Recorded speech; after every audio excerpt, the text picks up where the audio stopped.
നിങ്ങൾ എന്നും പല്ല് തേക്കുന്നവരല്ലേ?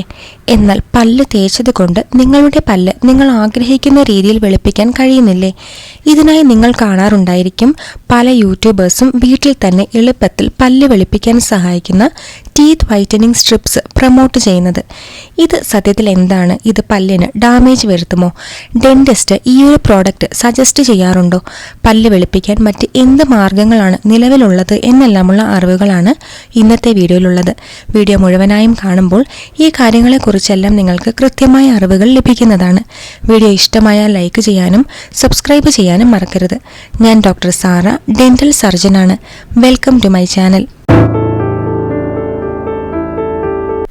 ചിലവ് കുറഞ്ഞ് സിമ്പിളായിട്ട് നിങ്ങളുടെ പല്ലുകൾ വെളുപ്പിക്കാൻ സഹായിക്കുന്ന ഒരു മാർഗമാണ് teeth whitening strips. Hydrogen peroxide അല്ലെങ്കിൽ കാർബമൈഡ് പെറോക്സൈഡ് പോലെയുള്ള ലൈറ്റ് ആയിട്ടുള്ള ബ്ലീച്ചിങ് ഏജൻസ് അടങ്ങിയിരിക്കുന്ന പ്ലാസ്റ്റിക് സ്ട്രിപ്പുകൾ ആണ് ഇത്. ഈ സ്ട്രിപ്പുകളിൽ അടങ്ങിയിരിക്കുന്ന ബ്ലീച്ചിങ് ഏജന്റുകൾ പല്ലിന്റെ പുറത്തുള്ള ഇനാമലിലുള്ള പാടുകളും മങ്ങിയ നിറവുമൊക്കെ നീക്കം ചെയ്യുകയാണ് ചെയ്യുന്നത്. കുറച്ച് ദിവസങ്ങൾക്കുള്ളിൽ തന്നെ നിങ്ങൾക്ക് റിസൾട്ട് കിട്ടും. എന്നാൽ സ്ഥിരമായി ഉപയോഗിച്ചാൽ നല്ല ചേഞ്ച് കാണാൻ കഴിയും. ഇത് എങ്ങനെയാണ് ഉപയോഗിക്കേണ്ടത് എന്ന് വെച്ചാൽ, ആദ്യം ടൂത്ത് പേസ്റ്റ് ഒന്നും ഉപയോഗിക്കാതെ പല്ല് ഫ്ലോസ് ചെയ്യുകയും പല്ല് തേക്കുകയും ചെയ്യാം. എന്നിട്ട് ഈ വൈറ്റനിങ് ജെല്ല് പല്ലിലെത്തുന്ന രീതിയിൽ സ്ട്രിപ്പ് പല്ലുകളിലേക്ക് വെക്കുക. ഒട്ടിക്കുമ്പോൾ ഒരുപാടങ്ങ് പ്രഷർ കൊടുക്കാതെ വേണം ഒട്ടിക്കേണ്ടത്. എന്നിട്ട് 20 മുതൽ 30 മിനിറ്റ് വരെ വെയിറ്റ് ചെയ്യണം.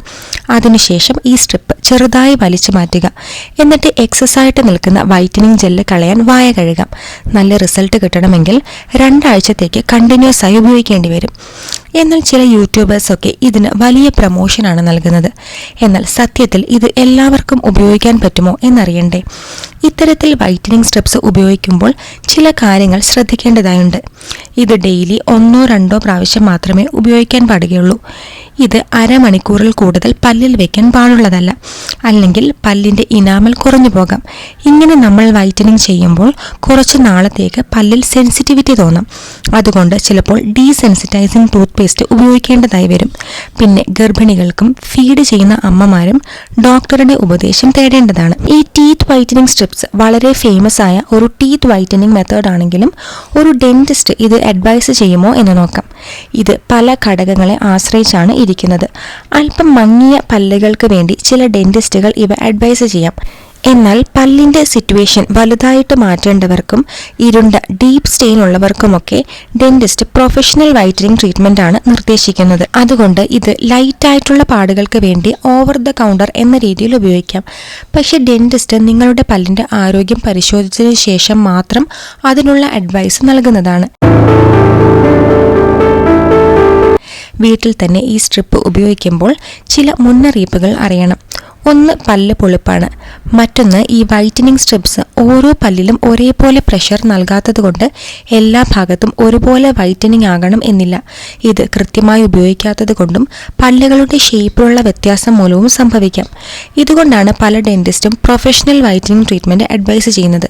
പിന്നെ കാപ്പി, ചായ, പുകവലി മൂലമുള്ള പാടുകളായ എക്സ്റ്റേണൽ സ്റ്റെയിനുകൾ മാറ്റാൻ സാധിക്കുമെങ്കിലും പല്ലിന്റെ ആകൃതിയിലോ ഉള്ളിലോ ഉള്ള പാടുകൾ മാറ്റാൻ ഈ സ്ട്രിപ്പിന് കഴിയില്ല.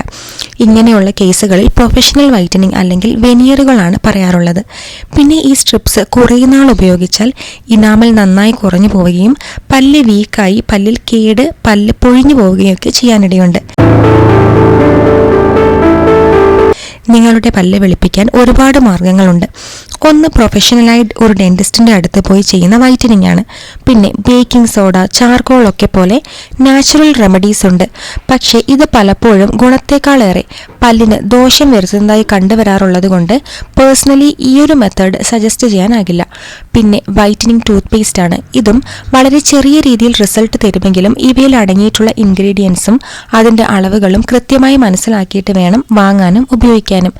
എന്നാൽ കുറച്ചധികം നാളത്തേക്കുള്ള ഒരു റിസൾട്ടാണ് നിങ്ങൾ ആഗ്രഹിക്കുന്നതെങ്കിൽ ലേസർ വൈറ്റനിങ് ഒരു നല്ല ഓപ്ഷനാണ്. ഇതിലേതെങ്കിലും മെത്തേഡ് നിങ്ങൾ പല്ല് വെളുപ്പിക്കാൻ ഉപയോഗിച്ചിട്ടുണ്ടോ എന്ന് താഴെ കമന്റ് ചെയ്യാം. ഈ വിഷയത്തെ പറ്റിയുള്ള നിങ്ങളുടെ സംശയങ്ങളും കമന്റിലൂടെ അറിയിക്കാവുന്നതാണ്. ഈ വീഡിയോ നിങ്ങൾക്ക് യൂസ്ഫുൾ ആയി എന്ന് തോന്നിയെങ്കിൽ മറ്റുള്ളവർക്ക് ഷെയർ ചെയ്യുകയും സബ്സ്ക്രൈബ് ചെയ്യുകയും ചെയ്യാം.